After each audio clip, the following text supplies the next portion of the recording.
Hi friends, ఈరోజు గులాబ్ జామ్ చేస్తున్నా. గులాబ్ జామ్ పిండి తెప్పించాను.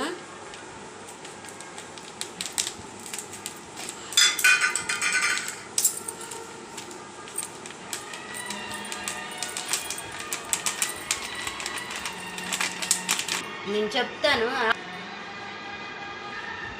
మనము గులాబ్ జాములు పిండిలో పాలు పోసుకొని కలుపుకుంటే బాగా స్మూత్గా ఉంటాయి. కాగబెట్టి ఆర్చిన పాలు కలుపుకుంటున్నా.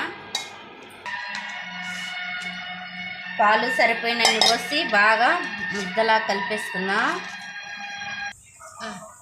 పిండి ఇలా జావగా ఉంది, అయినా సరే బాగా ఫ్రెష్ చేయాలి. ఇది మొత్తం పీల్చుకొని గట్టిగా అయింది. తర్వాత అలా కలిపేసాను. ఇప్పుడు చిన్న చిన్న ఉండలు చేసేసుకుందాం.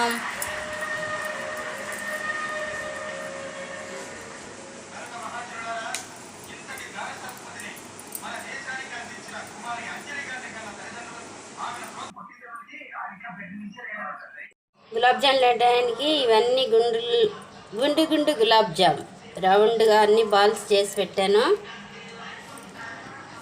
పంచదారలో కొన్ని వాటర్ పోసి పాకు పెట్టేశాను. ఇలా ఉంటే సరిపోయింది పంచదార పాకు. ఒక అరగంట ముందు పంచదారలో నీళ్లు పోసి బాగా నాననిచ్చాను. పొయ్యి మీద పెట్టి ఇలా చేశాను. మనం దింపేటప్పుడు కొంచెం నిమ్మకాయ చెక్క పిండేస్తే ఇందులో పంచదార గడ్డ కట్టకుండా బాగుంటుంది. ఇలా ఉంటే సరిపోయిద్ది. గులాబ్ జాములు నేతితో చేసుకుంటే చాలా బాగుంటాయి. నేనైతే ఇదిగో చిన్న బాండీ పెట్టుకొని దీంట్లో నెయ్యి వేసుకుంటున్నాను. నెయ్యిలో వేపుతాను. ఇప్పుడు ఫ్రై చేస్తాను నెయ్యిలో. నెయ్యి బాగా కాగింది.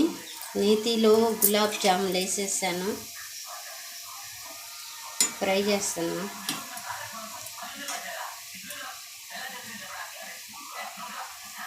మంచి కలర్ వచ్చే వరకు,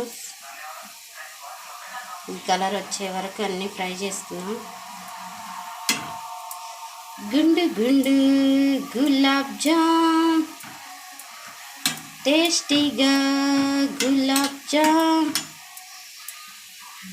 ఈ కలర్ వస్తే సరిపోయిద్ది. ఇప్పుడు తీసేద్దాం. ఇంకింది